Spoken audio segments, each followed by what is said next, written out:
No. And another guy's like, you sound like a neuro-linguistic programming connoisseur. Nope. What do you mean, no? What do you mean? Like I read about it? Like I had to watch a video? No. I'm being taught by the Spirit from the ground up. So I don't need to memorize that, you see. Somebody referred me to a Richard Bandler video. That was funny. I only needed to watch it for a minute just to see what he was calling it. Oh, you're calling it neuro-linguistic programming? Okay. So that's what you call it. And I know he's aware of some of this. He's talking about the submodalities of speech and how they go to the subconscious mind and everything. But see, his intention is quite different. See, in his speech, in his lecture, he has hypnotherapists and psychologists all there to learn NLP, right? They're not learning a thing. I know they're not, even though he's teaching it to them. How do I know that? Because he's programming their mind throughout the entire lecture. It's ridiculous. And there's a lot of things that, well, I'll have to show you. I guess maybe I can put a clip of it for you. There's one sequence where he literally programs people with NLP to resent God. Because I have a tendency to talk real quickly. One of the things that I'd like to point out to you right out of the gate is that the most unconscious process that there actually is the understanding of language itself.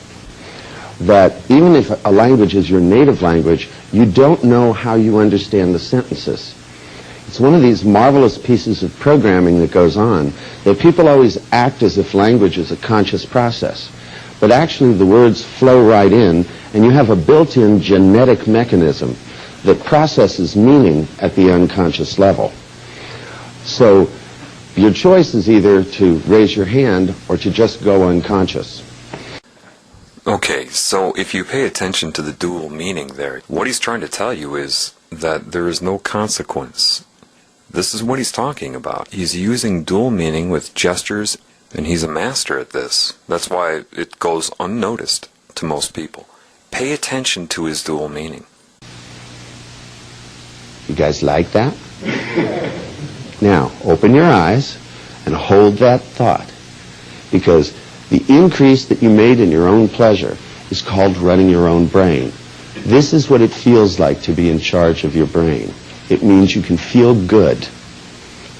Now, it means when you feel bad, you just turn the brightness down, push the pictures away. See, how many of you, have thought about you're going to go do something and you think it's going to be unpleasant? And so you suffer and suffer and suffer, and when you get there, the place is closed. You know what I'm talking about? Right? It's like, why make yourself suffer? How many of you have thought about doing something, and you think it's going to be unpleasant, and you suffer and suffer and suffer, and when you get there, the place is closed? That's telling you that you're not going to go to hell. There is no hell. Why suffer? There is no consequence to deviating from the creative spirit. You suffer and you suffer and you get there and the place is closed. There are things in your subconscious mind that you're unaware of. When he says those things, it helps to implant subconscious beliefs that may or may not surface in the moment. This in and of itself won't do much, but as you put things together in progression, it starts to shape the mind.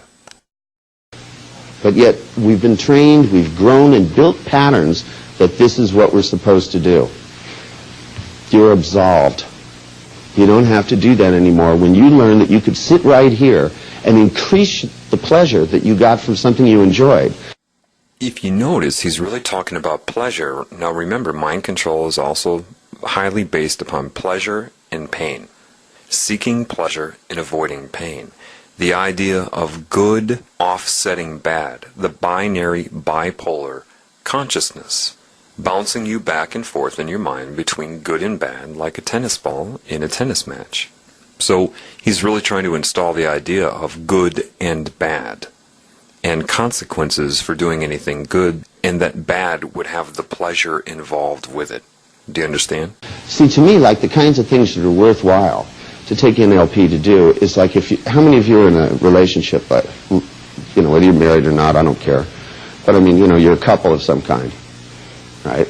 Wouldn't it be nice if every time you saw the other person in the couple, the feelings that you had were just totally outside? I mean, you just lit up like a light bulb and enjoyed it? Isn't it? See, that's to me is worthwhile change. That's the kind of stuff I'm after. A lot of people go, well, sometimes I feel bad about this. You know, and I stop it. You know. To me, what I want to do is take all the good feelings and be able to really amplify them. Now, what the steps we're going to go through is the first thing I want to do is to sort out this thing about elicitation.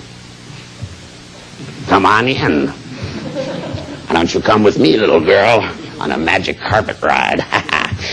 Now, I always love it when the guy comes in to change the coffee and stuff.